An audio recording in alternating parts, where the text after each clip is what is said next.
মোমো পছন্দ করে না এমন খুব কম মানুষই আছেন। এই শীতের সন্ধ্যায় গরম গরম চিকেন স্যুপ, তার সঙ্গে যদি এরকম চিকেন মোমো থাকে তাহলে কিন্তু শীতের সন্ধ্যাটা একেবারেই জমে যায়। নমস্কার বন্ধুরা, মিক্সড ফিউশন সোমার পাকশালায় আপনাদের সবাইকে স্বাগত। আজকে আপনাদের সঙ্গে শেয়ার করব চিকেন মোমোর রেসিপি। এখানে দেখুন, আমি ময়দা নিয়ে নিয়েছি 250 গ্রামের মতো, সঙ্গে দিয়ে দিলাম পরিমাণ মতো লবণ, খুব সামান্য চিনি দিয়েছি, আর দিয়ে দিলাম সাদা তেল 1 চামচ। দিয়ে এটা ভালো করে ময়ানটা মেখে নিতে হবে। সব কিছু যেন খুব ভালোভাবে একসাথে মিশে যায়। ভালোভাবে মিশে গেলে এবার কম কম করে জল দিয়ে একটা ডো বানিয়ে নেব।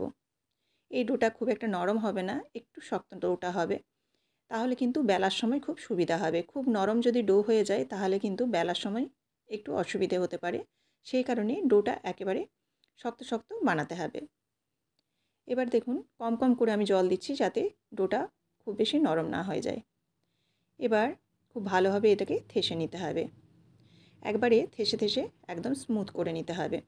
যত ঠাসা যাবে মোমোটা কিন্তু ততটাই সফট হবে।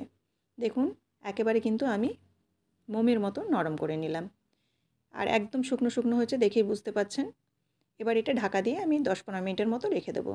এদিকে দেখুন, একটা মিক্সির জারের মধ্যে বেশ কিছু পেঁয়াজ দিয়ে দিচ্ছি। পেঁয়াজের পরিমাণটা একটু বেশি লাগবে মোমোর পুর বানাবার জন্য।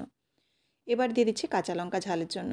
কাঁচা লঙ্কাটা আপনারা আপনাদের পরিমাণ মতো দেবেন। মিক্সিতে জাস্ট একবার মতো ঘুরিয়ে নিয়েছি গ্রেট করার জন্য, একদমই কিন্তু পিষে ফেলবেন না।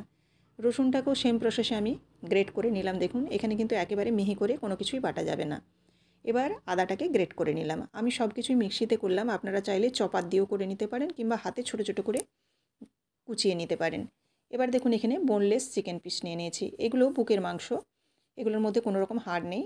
আর এই মাংসগুলোই কিন্তু মোমোর পুরটা বানাবো। তো দেখুন, মিক্সিতে আমি ভালোভাবে পেস্ট বানিয়ে নিলাম। পেস্টটা বানানো হয়ে যাওয়ার পর একটা পাত্রের মধ্যে আমি এই পেস্টটাকে ঢেলে নেব। এবার এর মধ্যে আমি মেশাবো বেশ কিছু উপকরণ, যেটা মোমোর পুরের জন্য একদম উপযুক্ত উপকরণ। দিয়ে দিচ্ছি বাঁধাকপি। শুধু চিকেনেরও করতে পারেন, কিন্তু শুধু চিকেনের হলে যখন চিকেনটা স্টিম হয়ে যাবে অর্থাৎ মোমোটা স্টিম হয়ে যাবে তখন কিন্তু চিকেনটা খুব শক্ত হয়ে যায়। সেই জন্য একটু বাঁধাকপি যদি মেশানো হয় তাহলে টেস্টটাও ভালো আসে, আর হেলদিও হয়, এবং চিকেনটাও কিন্তু শক্ত হয় না। কাঁচা লঙ্কা এবং পেঁয়াজটা গ্রেট করাটা দিয়ে দিলাম।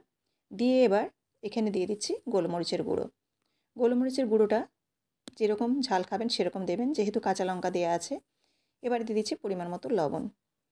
লবণটা দিয়ে এবার দিয়ে দেবো সয়া সস। সয়া সস এখানে চিকেনের পরিমাপ দেখে দিতে হবে। আমি এখানে বড় চামচের 1 চামচ দিয়েছি, যেহেতু চিকেনের পরিমাণটা বেশি আছে। এবার দেখুন, একটু নাড়াচাড়া করে মেখে নিচ্ছি, তবে আরও 2-1টা উপকরণ আছে, সেগুলোও আপনাদের দেখাই। এবার দিয়ে দিচ্ছি 1 চামচের মতো সাদা তেল। এগুলো আপনারা প্রথমে সব কিছু একসঙ্গে দিয়েই কিন্তু মেখে নিতে পারেন। এবার সাদা তেল দেওয়ার পর এখানে গ্রেট করে রাখা রসুনটা এবং আদা গ্রেট করে রাখা 1 চামচ করে দিয়ে দিলাম। অবশ্যই কিন্তু এই দুটো জিনিস দিতে হবে, নইলে কিন্তু চিকেনের মধ্যে যে আঁশটে গন্ধ সেটাও থাকবে, প্লাস মোমোর যে পুরের একটা টেস্ট বা গন্ধ সেই গন্ধটাও আসবে না।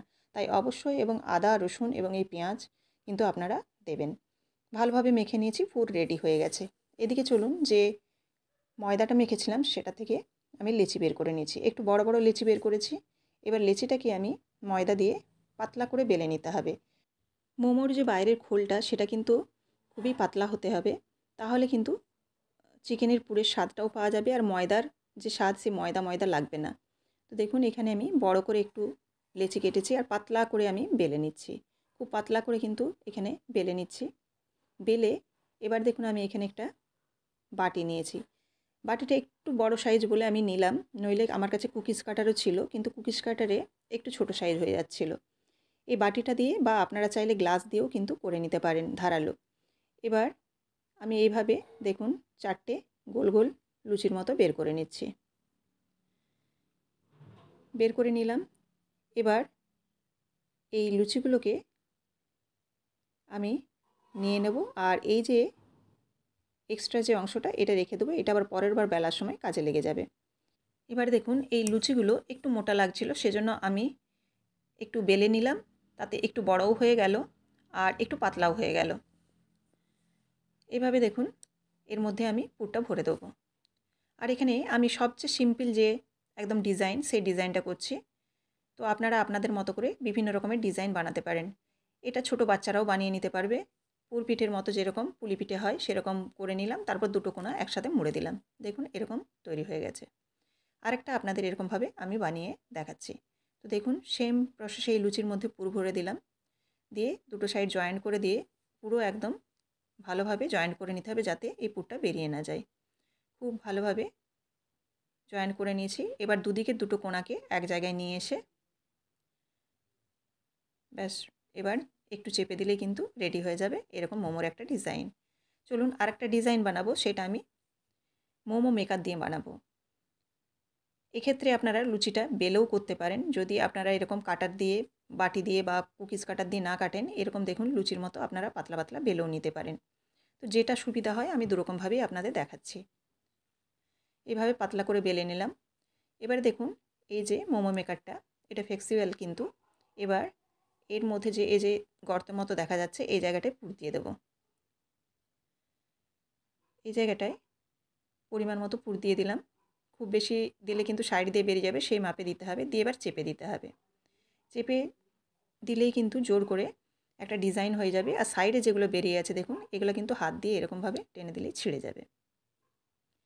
তো যদি পুরোপুরি মাপেন নেন এটা, তাহলে কিন্তু এই সাইডের যে অংশগুলো সেগুলোও কিন্তু আর বের করতে হবে না। তো এবার একটা দেখুন একটু ছোট, এবার এর মধ্যেও পুর দিয়ে দিলাম। দিয়ে এবার আবারও সেম প্রসেসে দুদিকটা বন্ধ হয়ে যাবে এই দুটো চেপে ধরলেই। দু সাইডটা দিয়ে এরকমভাবে এবার চেপে দেবো। চেপে দিলে কিন্তু দেখুন একদম ভালোভাবে চিটে যাবে আর একদম সুন্দর একটা ডিজাইন বেরিয়ে যাবে। তো দেখুন কতটা সুন্দর হয়েছে দেখতে। সাইডের যে অংশগুলো বেড়ে থাকবে সেগুলো আপনারা হাত দিয়ে টেনে বের করে নেবেন। এবার দেখুন আমি এখানে জল বসিয়ে দিয়েছি আর এখানে একটা ঝাড়ি নিয়ে নিয়েছি, অর্থাৎ ফুটো ফুটো যে ডিশগুলো হয় যেগুলো সাধারণত আমরা পুলি পিঠে করে থাকি, তার মধ্যে একটু তেল ব্রাশ করে দিয়েছি যাতে ময়দা এর সাথে চিটে না যায়। স্টিম হয়ে গেলে ময়দা নরম হয়ে যায়, সেই জন্য চিটে যেতে পারে, ওই জন্য তেল দিয়ে দিয়েছি। এবার মোমোগুলোকে দিয়ে দিলাম, দিয়ে এবার ঢাকা দিয়ে দেবো। চিকেনটা সেদ্ধ হওয়া পর্যন্ত কিন্তু এই স্টিমটা করতে হবে। মোটামুটি এখানে 20 মিনিটের মতো আমি স্টিম দিয়েছি, তাতে কিন্তু চিকেনটা খুব ভালোভাবে সুসিদ্ধ হয়ে গেছে। আর কতটা নরম হয়েছে আপনারা দেখেই বুঝতে পারছেন। এবার দেখুন একটা সার্ভিং প্লেটের মধ্যে রেডি করে নিচ্ছি। তো কতটা সহজ, কতটা ইজি, বাড়িতেই এরকম খুব সহজেই কিন্তু মোমো বানিয়ে নেওয়া যায়। দোকানে মোমো খেতে গেলে কি হয়, এক প্লেট মোমোতে মোটামুটি 4 থেকে 5টা থাকে, তাতে আমাদের কিন্তু সেরকমভাবে সাফিসিয়েন্ট হয় না।